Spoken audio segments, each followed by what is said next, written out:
ঘোড়াশালে 10 April থেকে যাত্রাবিরতি শুরু করবে নরসিংদী কমিউটার ট্রেন।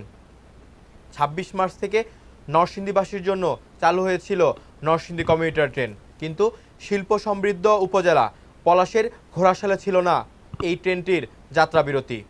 পরক্ষণে ঘোড়াশালের বিভিন্ন সামাজিক সংগঠন, সুধী সমাজ এবং বিভিন্ন মানুষ যাত্রাবিরতির জন্য শান্তিপূর্ণভাবে মানববন্ধন এবং নরসিংদী জেলা প্রশাসকের কাছে স্মারকলিপি প্রদান করে।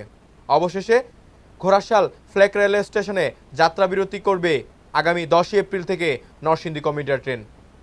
এই খবর পেয়ে পলাশবাসী অনেক আনন্দিত। 6 এপ্রিল রোববার বিকেলে জাতীয় নাগরিক পার্টির কেন্দ্রীয় যুগ্ম সম্পাদক সারোয়ার তুষার রেলওয়ে উপদেষ্টা ফাইজুল কবিরের বরাত দিয়ে জানান, আগামী 10 এপ্রিল থেকে Narsingdi commuter train Ghorashal flag railway যাত্রাবিরতি দেওয়া হবে।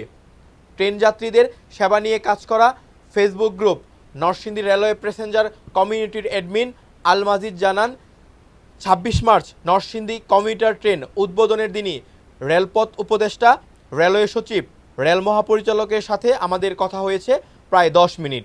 তখন আমরা প্রথমেই ঘোড়াশাল ফ্ল্যাগ রেলওয়ে স্টেশনে নরসিংদী কমিউটার স্টপেজের ব্যাপারে কথা বলি। এ সময় আমাদের সরাসরি বলে দিয়েছেন ঈদের পরই রেলওয়ে স্টেশনে স্টপেজের ব্যবস্থা করে দেওয়া হবে। এ সময় তিনি আরও জানান, আমাদের গ্রুপ এবং ঘোড়াশাল ফ্ল্যাগ রেলওয়ে স্টেশনে স্টপেজের বিষয় নিয়ে আর কোনো লেখালেখি বা অন্যান্য কার্যকলাপ হাতে নেয়নি, কারণ আমরা জানি ঈদের পরে স্টপেজ দিবে এই স্টেশনে।